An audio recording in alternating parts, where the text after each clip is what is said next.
for helping with this announcement. I also want to thank Jay Trumbull. He's doing a great job representing the people here in Northwest Florida and Bay County, and has been doing that. We've been working very closely now for a couple years, responding to Hurricane Michael. Should I give the actual comments, or should I do the 60 minutes where they crib everything and then create a fake narrative? We'll just do the real truth, and then we'll see what happens. We're happy here today to be able to make another announcement to show we're making even more progress on the long-term recovery from Hurricane Michael. As everyone remembers, back in 2018, it was a storm really like no other in terms of the ferocity of the winds. The damage was catastrophic in certain areas, and we knew when I came into office in January of 2019 that this was a long-term effort. And so we came as soon as I took office, not just to be able to do some things right away. Obviously, I worked with President Trump to get a lot of support, but to let the people in Northwest Florida know we understand that this is going to take a long-term effort. And so we pledged our commitment to continue to do that. We've made a lot of strides, and we've been able to accomplish a lot. We want to continue to do more, particularly for many of the communities here in Northwest Florida that are fiscally restrained, and there's still financial burdens associated with the recovery. So today, I'm directing the Division of Emergency Management to approve all pending federal cost share waivers from eligible local governments and entities.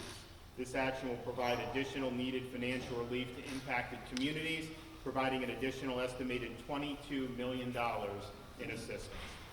Along with the waiver, I'm also pleased to announce the rollout of the Rebuild Florida Workforce Recovery Training Program administered by DEO. It's designed to support disaster recovery by providing workforce training to Floridians and communities impacted to Hurricane Michael. This is tailored to specific economic revitalization needs of a particular region. The construction trade is critical for rebuilding communities that were devastated by Hurricane Michael. In particular, the program provides funding to local workforce development boards, education institutions, and technical centers to launch training programs which address the increased demand in the construction trades, while also providing support to Floridians seeking new employment in the post-disaster economy. And so today we're going to do our first awards. Now we have more money to do more awards. So we're doing $4.7 million in funding to Chipola College and Tallahassee Community College for building construction technology and welding technology construction programs. I think so if you want to do Mariana campus, you would be able to do that if you wanted to.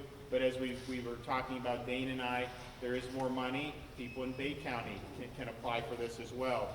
So we're doing the construction technology program, also UAVs in Tallahassee Community College, and then in Chipola College, building construction technology and welding technology programs. You look at some of these guys, you have these people that are told you got to go to a college or all this, and so some of these people they'll go $100,000 or more in debt. They'll get a degree in a subject that's like,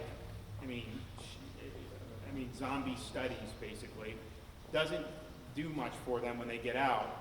And then they're underemployed with a lot of debt. You have some guys, they get out of high school, they train, they go into something like welding. They're making $100,000 a year in their early 20s many times. No debt, and a lot of them can even go into business on their own and make even more income. So this is a no-brainer to be able to provide opportunities in these industries. And I think that obviously the state, we're going to be covering part of all the local match requirements for local governments who've already faced extraordinary fiscal impacts due to the storm. The local waivers are going to provide a lot of relief to the communities 3 years later. So I think that the waivers, the workforce program, I think it's really, really exciting. We've done a lot over the last 2+ years. We wanted to ensure a full and robust recovery effort. We wanted to prioritize infrastructure, housing, economic development, and mental health in Hurricane Michael affected communities. We took quick and decisive action to put in place an expedited process to accelerate funding for communities impacted by Hurricane Michael. I directed Florida DEM to provide 50% of the estimated project costs up front through a streamlined review, awarding almost $1 billion in hurricane recovery funds since January 8th of 2019. Working with the Trump administration, we also were able to receive 45 days of 100% federal cost share for Hurricane Michael debris removal, saving the state and Northwest Florida almost $500 million. After the hurricane, thousands of homes were damaged or destroyed, creating an immediate and long-term need for housing. With our partners in the legislature, we delivered $115 million in the budget the following year for affordable housing targeted to areas impacted by Michael. This includes $65 million for the Hurricane Housing Recovery Program and $50 million for the Rental Recovery Loan Program. Along with this, the Florida Housing Finance Corp dispersed $5 million to 10 counties affected by Michael as part of the SHIP program. To support economic recovery, we've distributed over $21 million to the Emergency Bridge Loan Program at the Department of Economic Opportunity in an effort to help our small businesses, as well as providing $5 million in rural infrastructure grants. Florida was also able to secure almost $20 million in federal funding through the National Dislocated Worker Grant and Disaster Unemployment Assistance Program to provide temporary employment and support cleanup missions to areas most affected. The current year budget also includes two funds to support businesses and critical infrastructure, including $40 million in federal funds for the revolving loan fund program to assist businesses with economic challenges, and $25 million through the Hurricane Michael Recovery Grant Program, which makes funds available to support critical infrastructure repair, replacement, and hardening. Also, we had $13 million in interest-free loans for the agriculture industry to support farmers' recovery after the storm. And then finally, we placed an emphasis on mental health.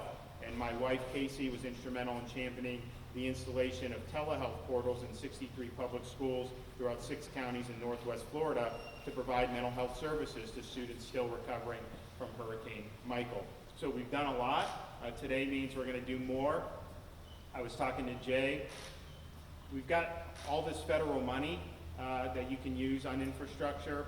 So I told them, make sure you get your money's worth for Northwest Florida in terms of some of the infrastructure needs that we have here. So I know that he's going to be working on that in the legislature, and we're going to be happy to support a lot of those initiatives. And so I want to let both Dane and Jay come up and say a few words. Thank you, Governor, and thank you all for the opportunity today. The Governor invited me to lead the Department of Economic Opportunity last September, and I have been in the Panhandle more than anywhere else in the state since that time because of his focus on recovery from Hurricane Michael. He told me from day one, we get a lot of pass-through grants from HUD and from the feds, and he says, don't let this money sit in our state coffers. Get it out to the community. So I've been working closely with Representative Trumbull to find ways to make sure that we are helping this community recover.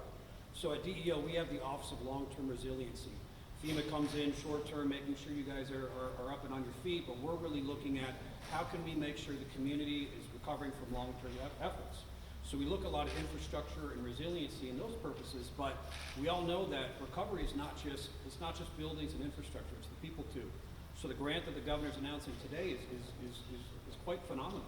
$4.7 million that we can use for workforce development with Chipola College, with TCC, in the counties around the Panhandle to make sure that the people that were displaced from Hurricane Michael and still might be struggling, we all know the timber industry was hit pretty hard, as well as others, they can now at no cost go into these institutions, apply for this opportunity, and be able to get skills that will give back to them for a lifetime in construction, welding, as the governor mentioned, and many other opportunities. So we'll be working very closely with these institutions to get these up and running. The hope is that they're up by this coming fall. Stay tuned for information on how you can be found eligible. And also we have other grants that are coming, so stay tuned on that. But one that is ongoing right now is the housing. So if you are an individual in this community that is still looking for repairs, still trying to make sure your home is up to speed, please go to rebuildflorida.gov so you can apply and we can help you. But we stand ready to assist. The governor's been on it since day one. Representative Trumbull's been making sure, knocking on my door, letting me know how he can help, or how we can help him in this community. So thank you for the opportunity. I have a feeling we'll be back soon. Thank you, Danny. Thank you, Governor. Governor DeSantis has been by far the most friendly governor that the Panhandle has seen. And he is here consistently with great news. And today is one of those days. This cost share program will save just Bay County $17 million, not including what Panama City, Callaway, Springfield, Parker, Panama City Beach, all these other communities, and then counties in Hurricane Michael affected communities. You know, Governor, as we all remember where we were on October 10th, 2018, and the landscape looks very different, and as the landscape fell, so did our infrastructure. And resources, much needed resources like these will help us rebuild our infrastructure faster, especially as our community is continuing to grow. With great news coming out of Tyndall Air Force Base last week, with 3 new squadrons of F-35s, we are ripe for success in the Panhandle. And just like Tyndall is rebuilding the base of the future, Northwest Florida, Bay County is rebuilding the community of the future, and I appreciate your support in allowing us to be able to do that. So thank you very much for your support, and look forward to you continuing to come and bring good news. Thank you.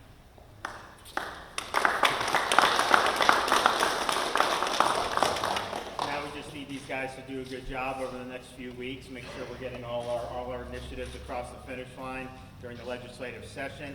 Look, I think that the Panhandle has done very well over the last year compared to many parts of the country. I mean, if you look at, in spite of the challenges in COVID, you have more people that want to come here. I was just talking to a great business lot yesterday about potentially moving one of the manufacturing plants to Bay County. People understand that this is a great place to be all across this coast. And if we were here a year ago, everyone was saying that Florida was just, it's going to be doom and gloom, massive problems. And you look now, they're going to redo these numbers, as I did today or tomorrow coming out. We're going to have so much more revenue than anyone was forecasting. We've been getting 200, 250, sometimes even $300 million more a year in revenue than the forecast. Or more a month, more a month, even better. So more a month. So you're looking at that. Just if you look at just where we would be April, May, June, the last 3 months of the fiscal year, at that pace, that's between 700 and maybe even $1 billion in additional revenue. And I think that's a function of the fact Florida's open, people have the right to work, businesses have a right to operate, kids are in school, and we're helping to lead the way. So I think that we're going to be able to do a lot of good stuff as a result of the underlying health of the state relative to all these other states. I mean, you look, some of these states still have 8-9% unemployment, and we have 4.7%.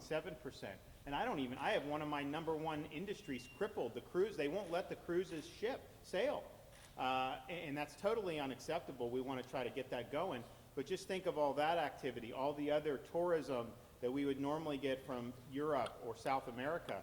Those flights aren't going like they used to. So we're leading the way versus a lot of the other places nationally, but we have a lot more room to be able to do even better. And so I think that doing some great things in this legislative session, passing a really good, responsible, but good budget that's meeting our needs, I think is going to make a huge difference. And so I'm excited about the prospects. I'm excited what we can do here in Bay County. You guys need anything else? You good? Okay. All right. Well, we're going to work hard. Thank you. You guys have anything? Yes. Yeah. So primarily hurricane efforts have been under the Trump administration. Has the Biden administration been briefed on everything that's going on with Hurricane Michael? Are they still willing to help us? What's that looking like, the difference between the administrations? I don't know with respect to Michael, so I can't be sure about that. Obviously, with President Trump, I could pick up the phone and get him on the phone. Very good relationship. I didn't have to go through mountains of staff. Obviously, he wanted to help us because he really liked Florida. So there were a lot of unique things, I think, that happened during that time. And I think that's one of the reasons why we were able to do so well for Bay County. When I went up to see him, I came down, I told these guys, we're in this fight, we're going to help. I flew up to Washington shortly thereafter, and I'm in the Oval Office meeting with him about the money, about getting more of the reimbursements. And we asked for the 45 days at 100%, that's hundreds of millions of dollars. And basically his staff and everyone they didn't want him to do it. I mean, you could tell some of them, well, let's discuss it. And all the president said was, you know what, yeah, I got to be there for the folks in the Panhandle. So you tell them we're going to do it. His staff, tried to reel it back in, but he did. So that was, I think, unique, just having someone that was willing to barrel ahead based on what they thought was right, rather than get paralyzed by the staff. So it's a different dynamic, no question. But look, we're going to continue to fight. We're going to continue to plow forward. We'll do whatever we can to get the most for this area. Governor Yes, ma'am. DeSantis, at the local level, there's been a level of concern with FEMA response time. Do you feel that they've acted too slow at times to get people the help that they need? So I think there's a lot of great people that have helped us with FEMA. I do think there's still some processes. Look, it's a big bureaucracy, and to be fair to them, they have a lot of, the disasters continue to mount. We had a lot of disasters since Michael, 19 and 20, there were a lot of disasters too. But some of it is the bureaucracy, so we just try to, that's why when we came in, I told Jared Moskowitz, get the money out. So, he did the 50% up front. This was huge. That was hundreds of millions of dollars. We've ended up doing almost $1 billion. So at the state level, our view is if you're going to do this type of recovery, you're going to do this response, do it. You may make some mistakes along the way, but if you get paralyzed by bureaucracy, then you end up not doing it efficiently. So effectively. So that's been ours. That's what I told Dane. Dane oversees some of these long-term recovery. So like with Irma, it takes a long time to do some of this. I get it, but I said, Dane, get out what we can. So he's getting out. How much have you gotten out since you've been? About 330 million. $330 million. So from the state level, our view is the quicker you can do it, the better. Now, some of this stuff, we're going to be doing some of the long-term recovery here for years. Yeah. So that's just the nature of it. All right, thanks everybody. We'll Wait, see you Governor soon. DeSantis, 60 minutes. What was cut out of that interview that you want people to know? They cut out everything that showed that their narrative was a piece of horse manure.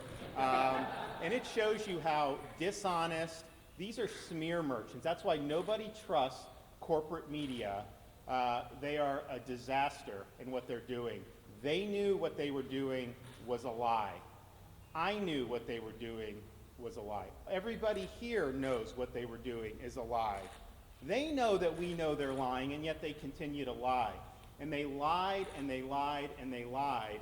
We offered them the information, and they declined to interview the key people because they didn't want to let go of the narrative. Well, guess what? There's going to be consequences for that. I know corporate media thinks that they can just run over people. You ain't running over this governor. I'm punching back. And I'm going to continue to do it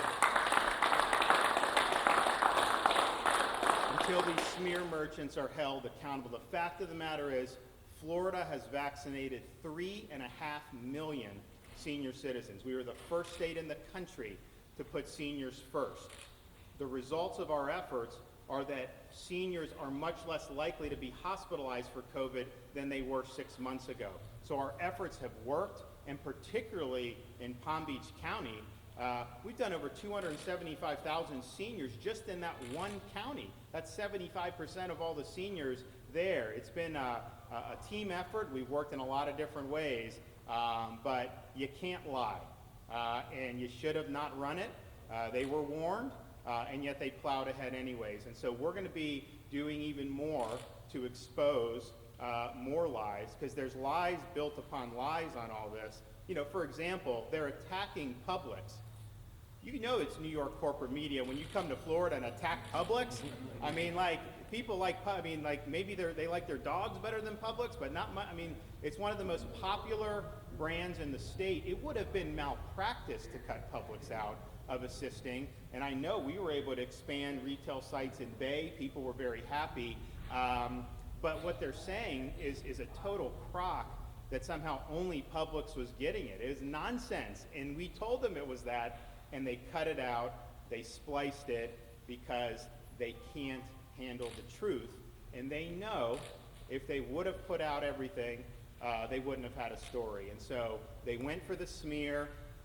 They've been caught red-handed. Now, see, all these corporate media people, they all scratch each other's back. So, a lot of them just are pretending it didn't happen. They're not going to really police their own. But we're going to have a lot of people that are going to police their own. But the message is for people out there, unless you're a partisan leftist, Do not trust corporate media. You can't trust them. They're not trustworthy.